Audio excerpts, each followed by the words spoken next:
Welcome to Slow American English, the podcast for learners of American English. I'm your host, Karen Tolliver. This is episode number 53, The Great Lakes. Hello, Slow American English listeners. Before we begin, here's some important info. This week, I sent out a question form to the website subscribers. I hope you all answer the survey because the information and opinions you give will help make this podcast better. Check your inboxes. And there will be a second question form for listeners who aren't subscribers soon. Keep listening to this podcast for details. Follow me on social media. Click the icons for Instagram, Twitter, and Facebook on the podcast website at www.slowamericanenglish.net. Buy all 4 Slow American English workbooks on Amazon now. You can use the workbooks either with the podcast or without it. Students and teachers, you can use them for listening, reading, speaking, and writing practice. A million thanks to my Patreon patrons for pledging a small amount every month to keep the podcast going. This month, I changed the Patreon benefit levels, so take a look at the changes and rewards at www.patreon.com/slowamericanenglish.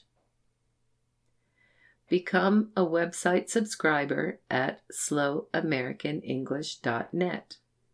There are free transcripts plus links to become a patron and to buy workbooks. Note: you can visit patreon.com/slowamericanenglish for free bonus material related to this podcast episode. You can download a PDF file containing maps of the Great Lakes. It really helps you understand the Great Lakes when you are listening to the recording. Now for the podcast. The Great Lakes are 5 very large bodies of water in the upper Midwest area of the USA, north of the Mississippi River Basin. We think of them as inland seas and call them the nation's 4th seacoast.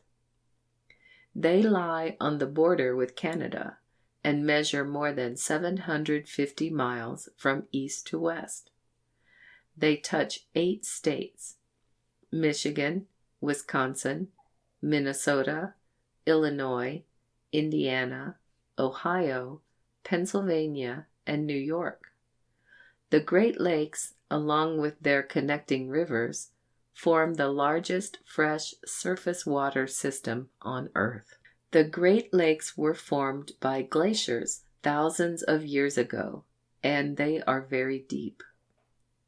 They hold about 20% of the world's fresh surface water supply and 90% of the USA's.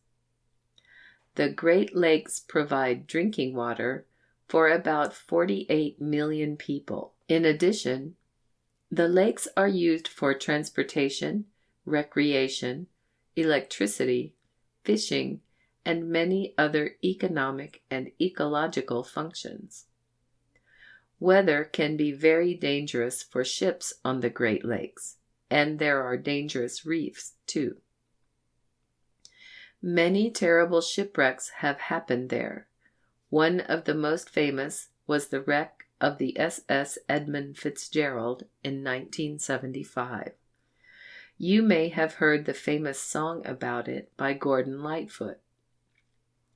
Because of pollution and other problems, the Great Lakes have been damaged. Now, there are lots of federal programs to help clean and restore them.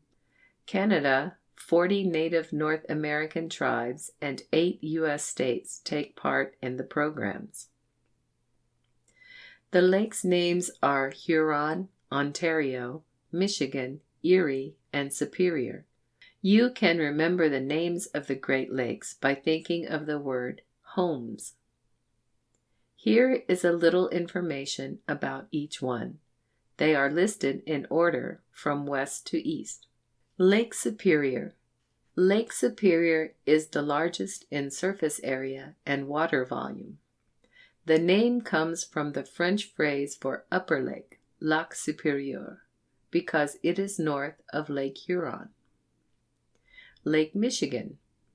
The name of Lake Michigan comes from the Ojibwa Native American tribe's word, Michigami, meaning large lake.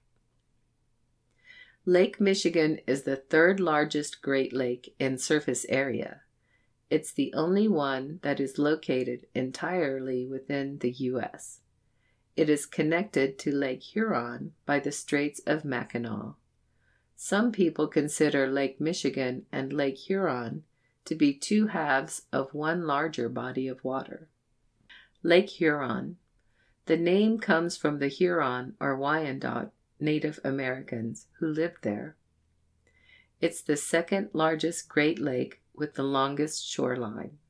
Manitoulin Island is located in Lake Huron. It's the largest island in any inland body of water on Earth. Lake Erie.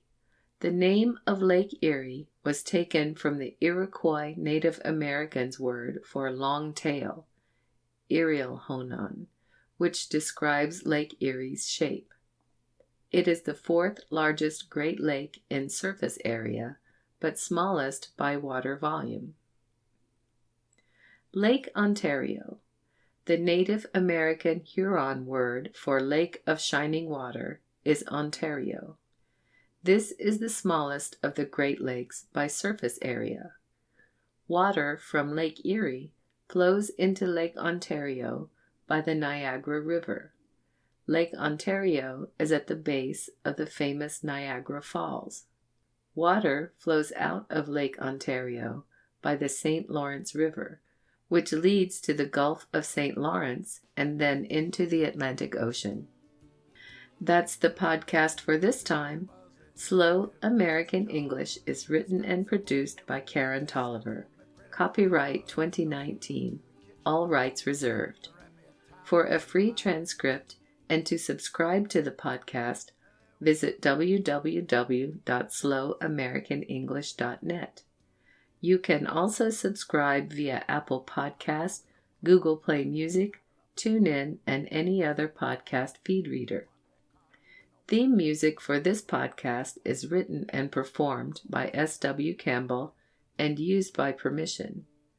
Find more music by this artist at www.soundclick.com/SWCAMPBELL. This has been Slow American English. I'm Karen Tolliver. Thank you for listening.